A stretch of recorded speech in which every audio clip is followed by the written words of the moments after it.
tale set on rewind. Ready to make some enemies?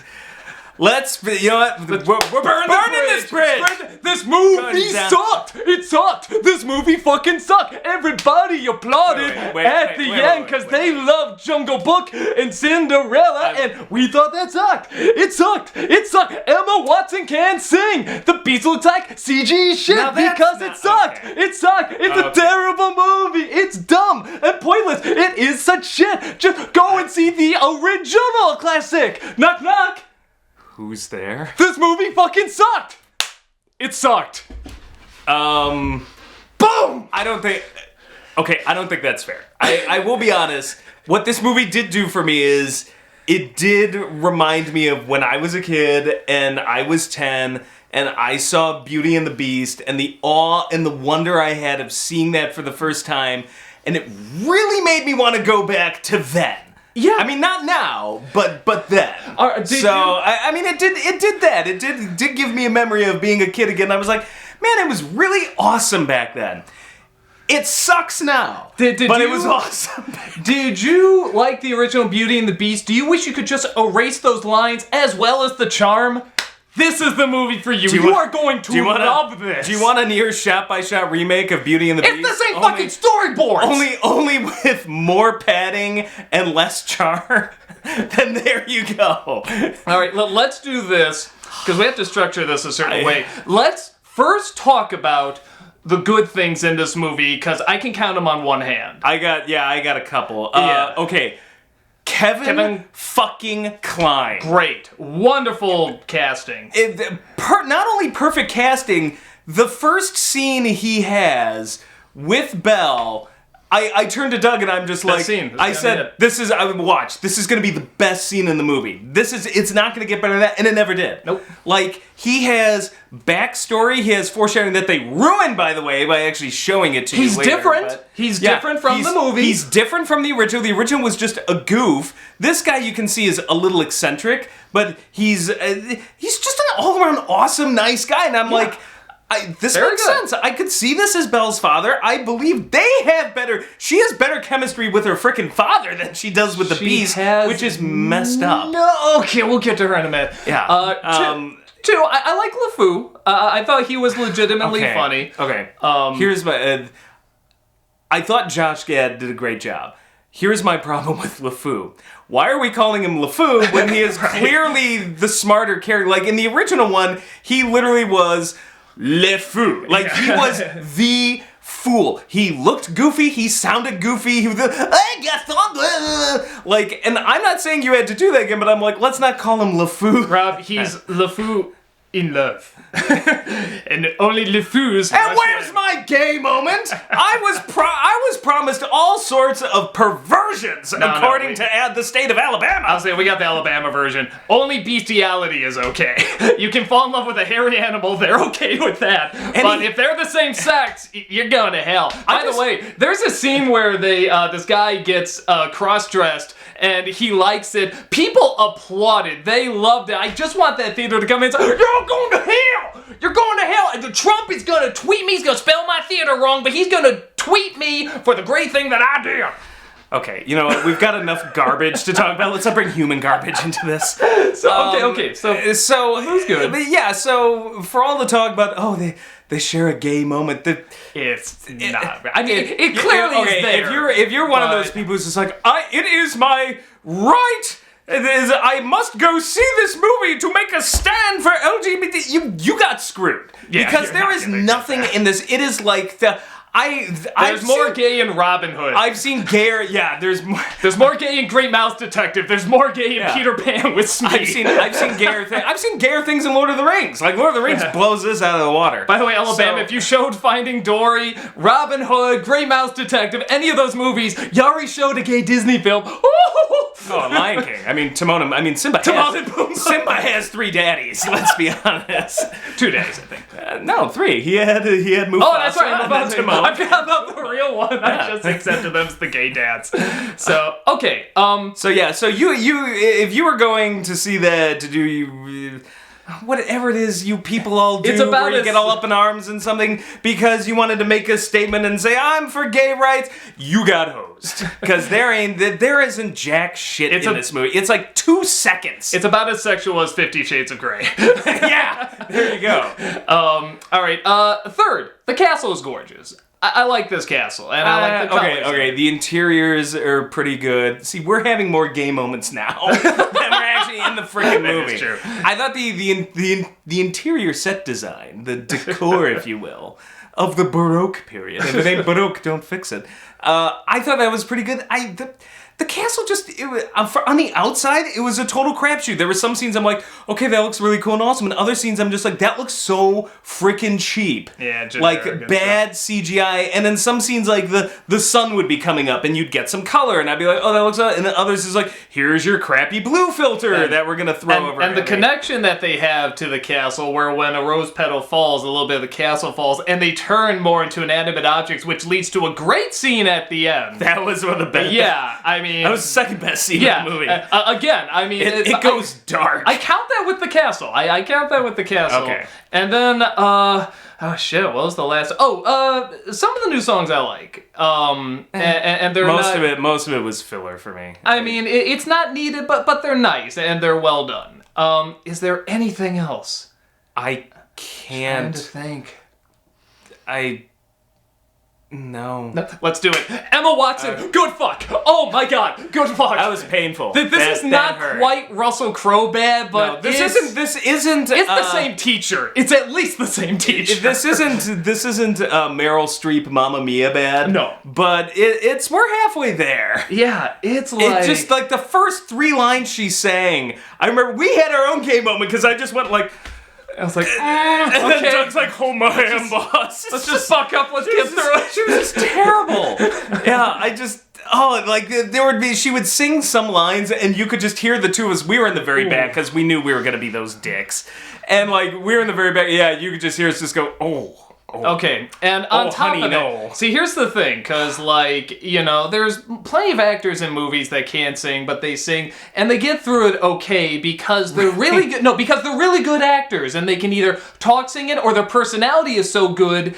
It doesn't matter. Like The Rock and Moana. You're really gonna burn this bridge, aren't you? No. Okay, no. You're gonna do it. Okay. Yeah, hold on. Do it. I can't wait. Hold on. The Rock and Moana, you know, he's a terrible singer, but he really had that charm and was funny. He made that song work. It's Dwayne The Rock Johnson. Dwayne The Rock Johnson, yes. Okay. I don't think Emma Watson's a good actor. Oh! Sorry. Oh!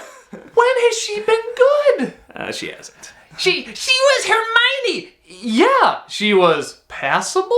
Yeah, Question mark? she was the best out of that trifecta, but that trifecta was some of the worst actors. Daniel Radcliffe? Woo! Powerhouse, Harry Potter. You grew up with it. That's why you like it. All I'm saying is I thought the better actors were the older Weasley brothers and Longbottom. Yeah. I never thought those main 3 were that good, but it was like, it's Emma Watson. I'm like, the adults in Harry Potter are good. But the trained British actors. Yeah, sure. The kids not so much. And I have never seen her in something where she's like, "Wow, you sucked me in. Whenever I see her, you intrigued me. I want to know. I felt like I knew you. I felt like I got your character." And this is a character. Now I love the character Belle, but this is a character that is honestly, in many respects, written kind of flat. She's kind of like Superman. She's the perfect, or Mickey Mouse. It's funny you said that because I don't like the character of Belle.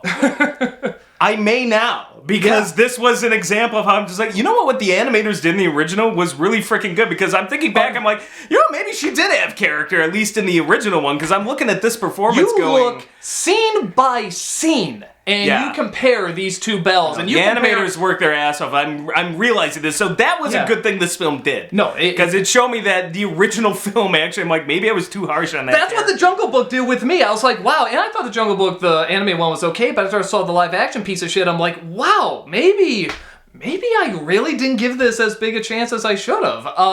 And I already love Beauty and the Beast, and I'm open to something different. And if it ever did anything different, maybe I would like it more. But every time I see Emma Watson, I just see somebody who's like, yeah, they read their lines, and it was passable.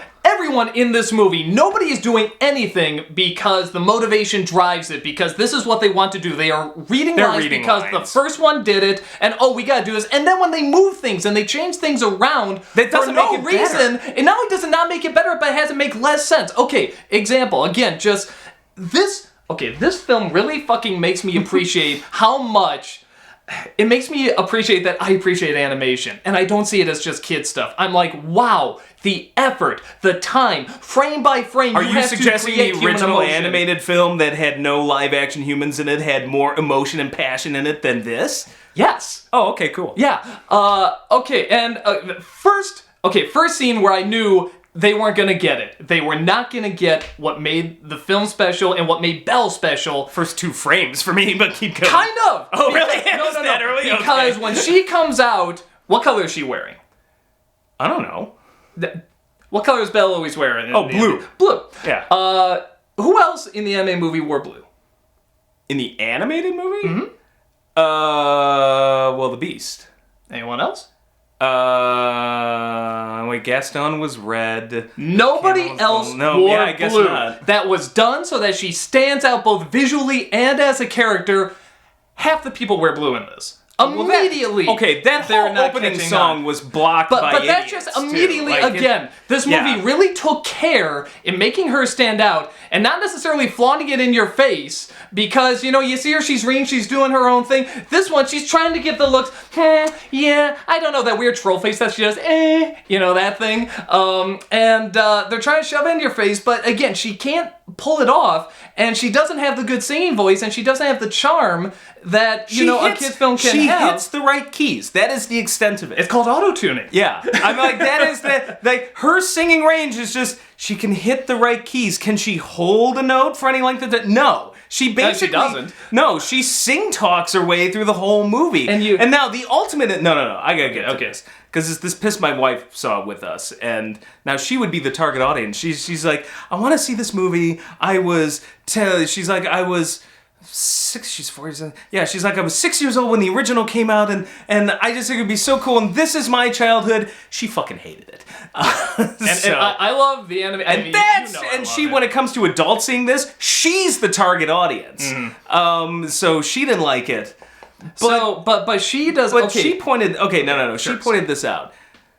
One of the most winningest, as my wife puts it, Tony Award winners, Audra Mcdonald, is in this movie, and she is in the first frickin' scene singing. One of the great voices of our time. And what does she do? She ends up playing the fucking wardrobe who, according to the plot, falls asleep all the time. So she doesn't have to sing. So she's in the beginning of the movie for like 5 seconds. She occasionally sings like 5 lines somewhere in the rest of the film, and she's at the very end of the film. So the one person in this whole fucking movie who can actually sing barely sings at all, and there's Emma Watson running around sing-talking with the robot fixing her voice. And even when she does sing, they do it like this over the top. Whoa, like, it's supposed to sound kind of goofy and over the top and stuff. I'm sorry, and like that. It still sounded better. That's where I was like, when we got to the end of the movie and I saw her again, because they all come back to life, and so it's really, I'm just like, oh yeah, that's right, Audra Mcdonald was in the beginning of this movie, and she sings like 2 lines from the tale as old as time, and I'm like, okay, cool, finally some real singing, and then it cuts to the other Emma, who isn't that great either, playing the teapot, finishing the song. I'm like, are you fucking kidding me? She can't even finish the fucking song. I'm like, fuck you, movie. That was insulting. I am insulted that you even frickin' did that. You put a singer that good and surround her with people who can't sing. Fuck you. Now, that's my moment. Okay, yeah, no, that's just, trust me, like I said, we are just... Because my ears are still bleeding. And, okay, again, with Emma Watson, if she couldn't sing, there are actors that can pull it off. It would be unbelievably difficult to do that with a character like Belle, because you're supposed to have a really good voice. But maybe it could work if he has some charm, and maybe it's not necessarily her fault, but because a lot of the other actors in the scene, for example, there's a scene, she finds out her father's in trouble. She says, my father's in trouble, Beast. You must go to him. Fucking wait a minute. Okay, because this is what the anime movie does. It has fucking humanity in these drawings, in these lines, because when she says, my father's in trouble, he stops. He turns to the rose. He touches it. He looks at it. He looks up. He cradles it, and he says, then you must go to him. And that is like 5 different emotions in 5 seconds. Oh no, you want one better. That's fucking amazing, and this movie skips all of that. How about the first scene where she sees the rose, and then the original, she's like taking the top off, she's like looking at it and everything, and this one, she like gets within 40 feet of it, and all of a sudden he's like, get the fuck out of here! Yeah, no, again, she didn't even do anything! Okay, original. And again, we have to compare it, because this is trying so hard to be you don't, Doug. Don't you see it's trying to be its own thing by being a shot-for-shot remake? Not, it is so and that's the biggest insult to me, is that it's trying to recreate what is perfect. I had somebody trying to tell me that on my public Facebook, that like, well, you should just forget the other one. I'm like, well, okay, for one thing, it was a Best Picture nominee. One of the first animated Best Picture nominee. Best Picture nominee. Fuck that, we can do it better. You're making a practical shot, like it's not Gus Van Sant's Psycho bad, but it gets close in a number of scenes. You're practically making a shot-by-shot remake. And now you're telling me like some Zen riddle, now, forget you ever saw the original. I can't! You're reminding me of the original every single second! Even if I didn't see the original, if I never saw the animated still not very good. No, I would say, like, they don't have any chemistry. Why are they doing these things? No chemistry. Everything in the animated film naturally moves forward. The motivations connect. You see how they get from A to B to C to D all the way to the end. This one, it's like, why are they doing that? Gaston and LeFou have more chemistry than Belle and the Beast. Totally.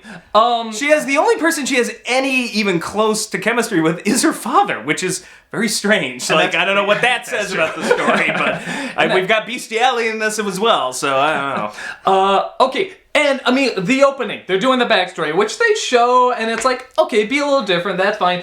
Line for line, they're doing the narration, and, he says that the Enchantress comes in, and he dismisses her. Okay, he dismisses her. She says, but I warn you, beauty lies within, and she never moves her mouth, but whatever. And then she starts turning to the Enchantress and says, and when he dismissed her again, he didn't do that.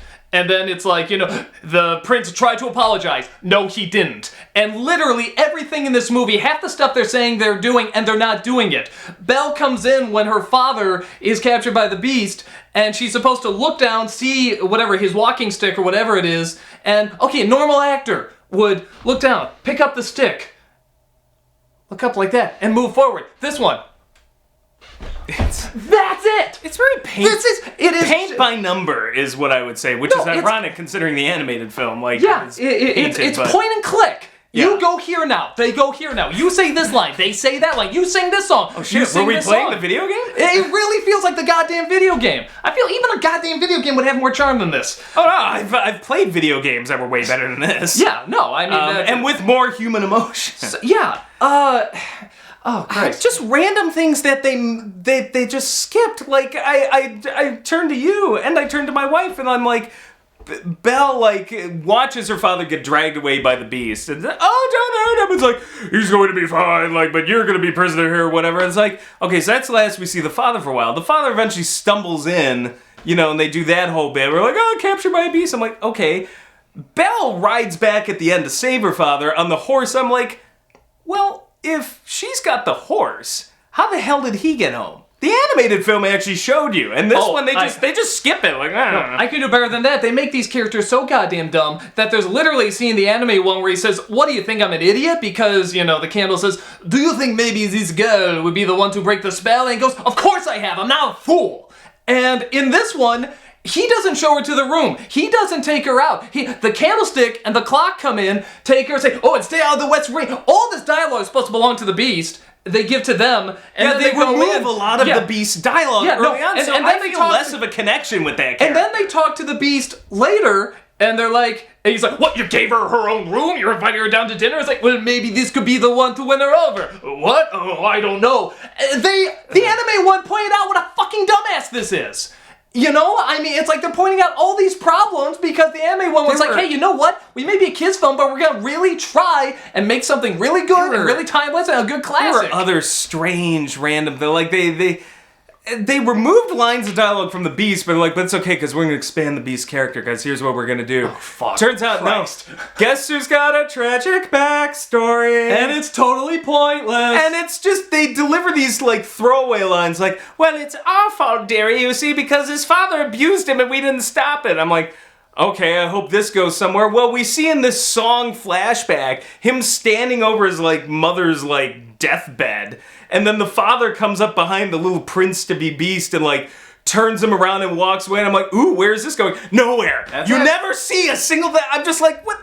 That's it? You bring up this whole tragic backstory? That's all you freaking showed? No, because what we have to do is cut back to Emma Watson singing. No, okay. So, but it's okay, because I guess there's a connection, because Belle's mother died too. Well, okay, but you see, Kevin Kline kept this a secret. I still reasons. Yeah, I still don't really get like why. Their first scene was great, and then they keep trying to explain it more and more. I was like, everything I needed to know, you said in that first scene. Again, completely pointless. She died in childbirth is what I assumed. Okay, but the best scene is when, you know, they're out there, they're connecting. They're both reading, which I like. I think that's a nice thing they can connect with. And, you know, and they're just talking about being stuck in this castle and everything. He says, let's run away. Huh? And I was thinking the same thing. I'm like, where are we going? Movie? I was just like, okay, movie, I'll bite. Where are you taking us? And so he says, I'll take the bait. Says the sorceress, on top of a magic mirror and, you know, this magic rose, also left another little magic thing here. It's a magic book. And he says some line too, it's like, it's a cruel joke because I could go anywhere I want, but I can't because I'm a beast and people would, like, you know, poke sticks at me or something. I'm just like, wow, the Enchantress is thinking really hard about this. Like, she's a bitch. Right, yeah. This is like, for extra cruelty, here's this book that could I'm just like, have you been helped? Like, it just seems like you're taking that extra step. So this book opens up, and put your hand on it, okay? Think of where you want to go. So she goes to her childhood home, this tiny little place, and they're just there. Okay. They're there! Do you want to... They can go anywhere in the world! Okay, now there's two... Okay, Anywhere! There's two... Oh, and by the way, you never see them go anywhere again. No, it's just like my complaint about the animated film, and we joke, haha, she's got Stockholm Syndrome, the original. But my one kind of little gripe about the animated film is like, I want much more than this provincial life. I just want to live in a castle. Like, but I'm like, I thought for sure, and who gives a shit about spoilers? Spoiler alert! Yeah, I thought for sure that once I opened this book, I'm like, okay, that's awesome. This fixes the problem in the animated film because now they have this book and they can go anywhere they want. Maybe the movie's gonna end with them exploring some far off place on the planet or something, or going. Nope, book is never brought up again. This dark, shitty room. So there's two things about this. Two. Well, one. Okay, there's multiple things, but the two that stuck out for me. One, did it occur to you now how we have gone full fucking circle? Because what did everybody say about BioShock Infinite? Oh my god, Elizabeth is just like Belle. And now we're sitting here in the Beauty and the Beast remake, and Belle has the fucking powers of Elizabeth. Wave your hand and now we can go to Paris. I was just like, holy shit! Like, I've just gone full circle. So that's one thing. I just laughed my ass off. It was like a BioShock Infinite reference in Beauty and the Beast. Who'd have thunk? The second thing is, later, they do the same thing where it's just like, oh, I'm worried about my father. It's like, oh, well, I have this magic mirror that will show you. It's like, okay, show me my father. Oh no, my father's in trouble. He's in trouble. I have to go. Okay, then I set you free. What does she do? She rides off on the horse. Still in the dress, by the way. Still in the dress. She doesn't even take the dress off. I'm like, okay, well, obviously she didn't take the dress off because she is in such a fucking hurry to get there because her poor father's gonna be hauled away. And if she can't get there in time, who knows what'll happen? I'm just sitting there thinking, open the fucking book! You've got the fucking book! Just wave your hands and take me to where my father's being hauled away. Take me to the village. And instead she rides. The beast can go anywhere. He can go into the woods. He can build a cabin. He can go anywhere. The inanimate objects can go anywhere, and they go to this shitty dark little room to find out that she didn't have a mother, which honestly they don't even really connect that much to him not having a mother. It's pretty goddamn Now pointless. I found out what happened to her mother. She died of the plague. Spoiler alert. Like, okay, but everything he said earlier implied either she died in childbirth or she died of a disease. What's the something twist? tragic. There was no twist. Did they just forget to have a twist? Oh, Christ. And what kills me, I'll tell you what kills me about that early scene too, with her and her father, which was the best scene in the movie, as I've said multiple times now, is it was the best visual storytelling. You learned everything you could about her father with the inventions on the wall, the drawings he was making, the stuff he was... I was like, if the rest of the movie's like this, we're gonna be okay. Nope. They also move certain scenes around. Like Gaston tries to just fucking up and kill Maurice. Yeah. Like, they basically just tie him up in the woods and they're just like, we'll let the wolves eat him. And, like, LeFou, I don't know, LeFou bothers me as a character, too, because they try to make him sympathetic, but I'm like, you still sat there, let him do that. and Maurice comes back, he's like, you tried to fucking kill me. And he's like, in fact, ask LeFou. And LeFou in front of the crowd's like, yeah, like, no, we didn't try to kill it. And I'm just like, what the... But so this movie will move things around. Like, for example, it just pads it out when it does it. It just makes it slower. Yeah, again, you just fucking appreciate the pacing of the original because in this one, hold on, let me finish this one because it starts off Belle's father goes off, to we don't even really know. Do we? In the original, he was... I feel like I'm watching an episode of Once Upon a Time. That's how bad shit it is. Why was he leaving? We see him pack up the little clock. I don't even remember. Maybe he's going to sell it. I don't know. Maybe they explained it, but not especially well. Maybe it's just a line or something. Do you want me to get you anything from the marketplace? A rose, like I always ask for. Okay. I like that he's a thief. He actually takes a rose in this one. But okay, so after he leaves, what happens? We follow him. He goes to the castle. There's the beast. All the stuff goes down, and it cuts back to her and Gaston has the wedding ready and stuff like that. And she goes into the big singing the song over the landscape. Okay, that follows immediately after the father leaves. So when she goes up there and sings, I want adventure in the great white somewhere, that beautiful landscape. This time we have dark clouds and thunderstorms and stuff like that. I'm like, I know, I laugh because I'm like, I don't want adventure there. That looks dangerous. Like, they completely ruined the scene. Well, I mean, her singing already kind of ruined it, but I mean, this just immediately ruined the scene. The auto-tune was working overdrive there. That one came out all right. Okay. Like, it was beautifully robotic. After Be Our Guest, Be Our Guest! You remember what happened? She applauds, says, that was fantastic. Can I see a tour of the castle? Sure. And the characters work off each other, and she says, what's in the West Wing? Nothing. It's dusty. So that's the West Wing. Again, a little character. Why would she want to go up there and everything? With this, after Be Our Guest! Black.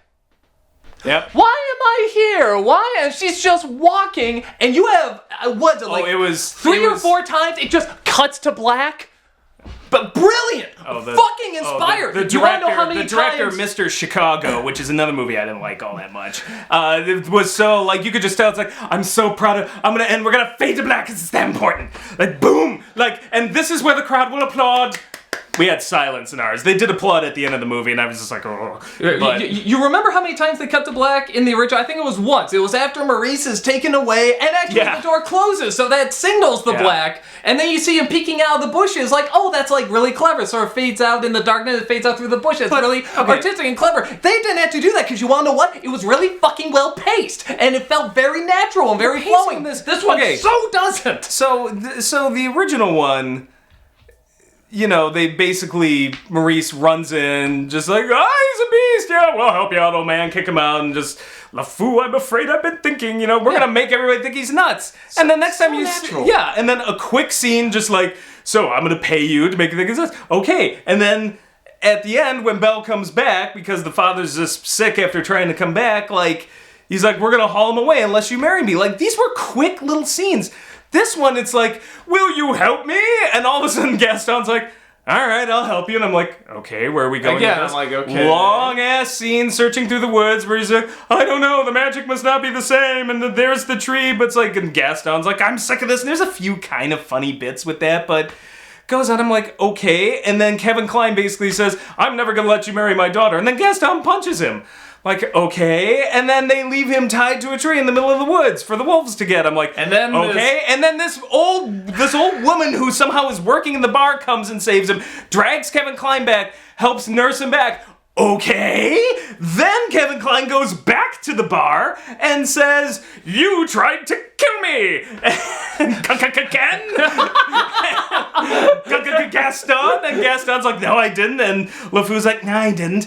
And so then they're just like, "Obviously you're nuts. We're going to have you committed." And then Belle sees them through the mirror trying to have him committed, and instead of going through the book, rides a fucking horse. And then we have a Still in the yellow dress. And then in the yellow dress, and then we have a whole fucking song sequence as she's leaving. And I'm just like, this movie goes on for fucking ever. For something that the animated film accomplished with, like, I don't know, 14 lines in 5 minutes. And again, the drawings on them, you immediately saw the expressions, you saw what was going on inside their head in such quick, poignant, clever lines that are just like, you don't need that much, you just need these few lines, you need to get right to the point, and they need to be very important, and they need to be very, very focused. With this one, when Gaston is like, you know, she's like, you know, "No, there really was a beast. Look," and shows, you know, the mirror to everyone. And he just goes, "Look at that! Isn't he evil? Yes." And it's like, where is this coming from? Out of the other nowhere. one, he's like, "It sounds like you had feelings for this monster." Yeah, there was a lead into you are, it. and he's like, "Oh," and finally it's the you know, "I can't hear you. Nobody can. I'm gonna kill the person you love." You know, this you get it. He launches straight This one is into like, it. Where'd this come from? Yeah, and then it's like he launches, and then the lines are weird where he's like, "This beast is an existential threat to us all," and like, let's build a wall around him and make him pay for it, and then kill him, and then everyone's like, "Hey!" And like this, you know, if you're gonna make commentary like that, by the way, in a movie, make it a better movie. Same thing with the gay bits, like, make it a better movie then. Like, this just is so... Another example, okay, the famous Beauty and the Beast dance scene. Now, anyone that grew up with this movie, I mean, can just more dress porn. Hope you liked it in Cinderella, because you're gonna you're gonna watch her put on a dress for 40 minutes all over again. Every bit of glitter this time, goes on magic there. glitter gold comes down. Audra Mcdonald, like, she has one line, and it's like, "Now we'll have this happen," and then... The wardrobe, by the way, fucking creepy. Yeah. This thing is supposed to be charming. I'm like, it has no eyes. It has these little dark holes. They're all and this creepy. big mouth. I'm just, oh, you are unpleasant to look at. I don't like you. They're all creepy. They're all miscast. I shouldn't say all miscast, but... I thought Lumiere and Codsworth were okay. No! They're okay. What fucking accent was Ewan McGregor doing? What was that? Oh, I don't know, but I thought the actor was okay. Like Russian that was Spanglish. I don't know what the hell he was doing, Okay, hold but on. it wasn't French. Hold on. Kevin Kline's is technically worse, because he's trying to do British, and it only comes in every other end of a sentence. Yeah, but he's just a crazy old man. But okay, what I was getting to. So you have... Okay, no, I do want to say this. No, I started mine. Ian McKellen as Codsworth didn't work. Most of them just didn't really work for me. I was like, they don't have really... Codsworth had a great personality in the original, and this one... Oh, they are not better. Yeah, I'm saying in terms of just function, in this one, they're okay. "I'm just going to say something grumpy. Yes, it's 12 o'clock. That's all I got out of it. Okay, but so the big Beauty and the Beast song, which, you know, famous scene. How does it open? It opens with them on either side, and they come down and they start going down the stairs, and the little dog barks at them. Oh, already a little off, a little quirky, but okay. They go and they have dinner, they sit down, and he's trying to eat, you know, like a civilized guy, and then she gets an idea, she gets up, and she's in a playful mood, she grabs him, takes him to the ballroom. He's so nervous, he's like, "Gulp," and she's kind of showing him how to dance, she's kind of teaching him, and then he gets into it, and man, that just so naturally worked up. This one, they walk down the stairs, into the ballroom, they dance, stare blankly at each other, and... Pale imitation of Angela Lansbury blaring through the speakers. They are doing it because they did it in the original. And there is no motivation, nothing, you know, compels them to go into that ballroom. She's going through that whole night with no food. They are both going through that whole night with no food. I don't think she ate since she got there, because the whole joke of the Be Our Guest song is that she doesn't eat. Yeah, never gets that. The only thing I liked about that scene was, like, okay, it was nice to see the ballroom kind of done a little updated because that scene is not held up well. It is very yeah. CGI in the original. Yeah, the ballroom surrounding them. I still think it's okay. I think it's a little too PS2 for me. But I think it's a little better. No, it doesn't wreck the movie, the original movie. But I'm like, all right, it's kind of cool to see the ballroom kind of updated. But that was about it. The spin was kind of neat with all the chandeliers there, and even then, one of the things I thought was kind of cool was the instruments on the wall start playing. That's really clever. One shot, gone. Yeah. Never see. It's like, why? Why don't you have fun with that? Why don't you explore that? It felt like there was no exploring in this film. It felt And like you've got a whole castle to explore. Yeah. And, once in a while there's a neat idea or, something a little funny. Once in a while this movie got a laugh out of me. But aside from that, I mean, it is just so lifeless and so devoid of any kind of charm or charisma. It is lifeless. It's just watching these mannequins. One of them CG, the other human, yet somehow you swear they were switched because of how lifeless they are. And they just sort of say their lines like, well, yeah, I remember this in the cartoon. Why are we doing this again? You're not doing it as good. It's paint by number. They had a picture of Beauty and the Beast. They had all the numbers marked, and you just paint it, and there it is. And it's like, oh, it's not quite as good, but I recognize that as Beauty and the Beast. It's paint by number versus paint by passion. The other was paint by passion. Yeah. Literally, paint. Yeah, it's doing a paint by number Da Vinci. Like Da Vinci did the original. Now you're just like, The original leaped off the screen. I mean, it just felt like it was alive. It felt a lot faster than this. Yeah, this movie, I'm just like, oh, I'm so And bored. it was joyful, and it was just so much fun, and it was romantic, it was suspenseful, it was funny, it was musical, and everything felt brand new, even though it was using a formula that we've seen before, sort of the Disney formula. I will say this, I stand by what I said. It did take me back to when I was a kid, and I thought, oh, this movie's awesome. Yeah. But then only because this movie was not. I will say, this movie will make you love Beauty and the Beast. Yeah, it will. Even if you already love it, you will love it 10 times more. Okay, one last what the fuck that I'll bring up in this is that, again, we're kind of getting to spoilers, but it's pretty much the animated one, just done bad. You can't spoil anything. No, there's one thing, but it's really not giving anything away. The woman that nurses Kevin Kline, again, sort of the bartender, whatever, is the Enchantress. Yeah, but so not only is that entirely pointless, but there's a scene where Gaston is like, because Kevin Kline says, well she was there. I know where you're going with this. Gaston says, well, who are you gonna trust? This old hag? Huh, who'd believe her? Why doesn't she fucking turn into That's when the Enchantress goes, bitch! Yeah. Oh my god! Hold my drink! Beast! And it's like, why didn't that happen? No, he has to go. And then the town folk burn Gaston alive. He has to go and really shoot the fuck out of this beast. I mean, he really unloads quite a bit into him at the end. It turns into BioShock Infinite. He's back there like fucking Booker, just...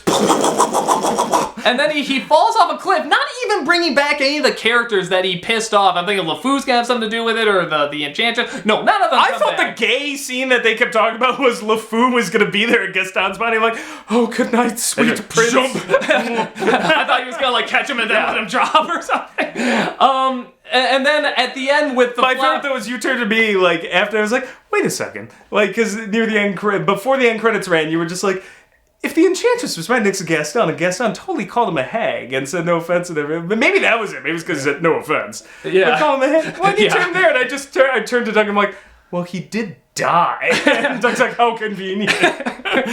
Could she just see into the future? I guess. I mean, it's just okay. Whew. So, we clearly didn't like this movie. I actually think you hated it more than I did. I will say this, which I probably should have said at the beginning, but if you made it this far. We're sorry. I will say, going into this, I was not looking forward to seeing this movie, honestly. It looked like the paint by numbers. It was pretty much the movie I thought I was going to get, except it made even less sense in some of these scenes. It's a cynical rehash. Yeah, it's a lifeless rehash. So I went in with this idea that this is what it's going to be like. If you're going in like, I want to see this, I want to love it no matter what, you will love it no matter what. Half the crowd did. No, a lot of them did. Yeah, they applauded and cheered and said there were a lot of kids there. I felt like Knox from the Batman movie when the parade's going on and they're all grabbing the money. I'm just like, look at them take the pictures. Disney's greed. Yay! Yay! We saw the dress! There's the dress! It's a pretty dress! Let's see more of the dress! You sound like that Little Red Riding Hood for the Bugs Bunny cartoon. Grandma! To have! So that's really obscure. But if I was a little kid, and I knew the anime one, I saw this live action one coming up, I would want to see it because that kind of stuff, I think is just interesting. I like comparing live action to animated and stuff. I think a lot of kids do, and I think a lot of adults do too. So if you're going in with that mindset, you'll probably like it for kids that's their first exposure. I hope they saw... It's not. No, I hope they saw the original. Who would introduce their kid to this before the anime one? Nobody would. Well, I mean, it depends how old they are, and it depends if their parents had gotten it out of the Disney Vault first. That Disney Beauty and the Beast is everywhere. You can't escape it. But Doug, it's in the vault. It's only out for a limited time. Then it goes back in the... Goodbye! It's in the vault! Exactly. Everybody already has it. Fucker! Goodbye! See ya! Guess you're never gonna see it again! Till we release it 3 years from now! I wish now it's gonna be $20 more expensive! But in the meantime, see our remake! Love you! God. I wish I had 5 fingers because I have one I would give you. Love you. I listen to this because I like the Marvel movies. I like some of the Star Wars movies, and then there's some of the stuff Disney's done in the animated realm recently has been good. But this is maybe the most pissed off I've been at Disney in a while. Where I'm just like, no, fuck you. The Disney remakes have become the Disney sequels. They are the Disney sequels. Yeah. Some are passable. I thought Cinderella was passable. No, Cinderella was... You know what? Here's the thing. I hated... It makes me appreciate that movie even more. I hated so many things about Cinderella, but that's the thing. At least it was doing something different half the time. I'm like, I may not have liked it, but I'm like, you know what? You tried something different. Yeah. Like this one, there's so little that's different. What is different just is filler. And then the stuff they change is like in the Jungle Book, where it's like, wow, you have made pretty much nothing better. Yeah. And you've only made things worse. My favorite so far has been Pete's Dragon. I just saw it last night, and I'm just like, you know what? This is not a perfect movie by any stretch of magic, but I'm just like, you want to know what this has in common with the original Pete's Dragon? There's a boy named Pete, and there's a dragon. That is it. I'm like, oh, so you actually did a remake and really just, like, chucked the old one out and was like, all right, let's try our own thing. I have not seen it yet, by the way. But you know what? I respected it for that. This, though... Like, Pete's Dragon could have been even way worse than it was. I still would probably respect it more for trying something new than this. You know what? It didn't do well. And we know this one, the show we saw was practically sold out. And it's, they're going to keep doing them shot by shot. So, look at the dress! Look at the dress! It's all about the dress. I hope you like... Oh, I will say this. My favorite scene that they never did, like, I was just waiting for it because she rides off still in the giant yellow dress. And the guy running the insane asylum is hauling Kevin Kline out in the crazy wagon, and Belle rides up in the yellow dress, and the guy like on the insane asylum wagon just is like, and I just wanted him to say, where did you get that fantastic dress? Yeah, nobody kind of addressed it. Maybe that's why they throw nobody addresses it. Maybe that's why they threw in the loony bin too, because they're just like, okay, nobody just rides a horse out of nowhere, comes in, says there's an animal dressed like that. And I'm sorry, you're a nut. I should probably throw in there too. The more I think about it. But if you're going in really wanting to just see a shot-for-shot remake of a classic, and you just want to see people try to sing with four new songs, of which one's pretty good and the other 3 are all right. That's with people who can't really sing them that well, but you know they try hard enough, and you've got an amazing Broadway singer who sings about like 7 lines. I really think the people that are going to like this movie are going in wanting to really love it. And that's not a bad thing. That's not something like, you're stupid. No, not at all. If you really want to go in and love this... I think, Doug, we have found the real Stockholm Syndrome of Beauty and the Beast. Take me now, Disney. Keep me a prisoner. But no, if you're looking at this thinking, I'm not going to like this. You're not. You're probably gonna hate it. In fact, if you love the original, if you're on the can't make this better. You're right. They can't. If the mouse can do no wrong for you, and I don't begrudge the kids who were sitting there and had a good time, though I feel like the kids were bored at some points. I do feel like when I remember seeing it when we were kids, I feel like we were laughing all the time and it was kind of raucous. This time I feel like there were a lot of dry spells. So I'm sure the kids loved it, but at the same time they're kind of like... So if you're a kid or if you're just like, Disney can do no wrong, take me now. Go enjoy it. But if you're sitting on the fence like, I don't know, this looks kind of like some sort of cynical cash grab. It's a cynical cash grab. Yeah. And don't get me wrong, we have loved cynical cash when they're done well. Yeah, we definitely have. So, I mean, we are not above that by any means. My favorite movie a couple years ago was still Guardians of the Galaxy. Yeah, I mean, a lot of the Marvel movies and stuff. That's just pop culture, delicious candy trash. I love it. Like, I love, just give me more. That movie's amazing. But it's not like, as everybody likes to say, but it's not Citizen Kane. They don't always have to be Citizen... No. So we're not saying this has to be Citizen Kane. I can like a lot of silly things. But I would at least settle for Beauty and the Beast. Yeah, I will settle for Beauty and the Beast. I'm not too greedy. I'll settle for that. I'll settle for a film that got a Best Picture. Okay, yeah. I'll bet $1,000 says, here's what the ultimate insult's gonna be. Watch this happen. Fucking watch it happen! This thing's gonna get nominated for an Academy Award for one of the side things like art design or something, and it'll fucking win. And from now on, we'll have to say Academy Award winning live action Beauty and the Beast while the original animated one didn't win. Well, I might have gotten song. I'd be shocked if it didn't get that song? Okay. I'd be astonished if it didn't. I'll have to look that up. Go look it up. Because they're... just have to know. They're just gonna type it anyway. It's fine. Just gotta look it up to go talk. Go play.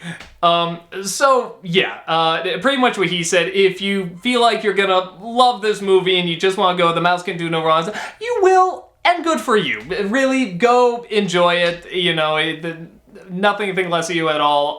But yeah, if you're on the fence, it did. It won Best Original Music Score. Yes. All right, suck it, live action. So at least they'll be tied. So, yeah, there it is. Sorry, I know people are gonna hate us, but we don't care. This movie sucked. It sucked. It sucked my fucking balls. Let the hate train go. I don't care. No, we discussed this. Like he gets up and I got up next to him. I'm just like, ugh, and he's just like, care to make a lot of enemies tonight? Piss some people off.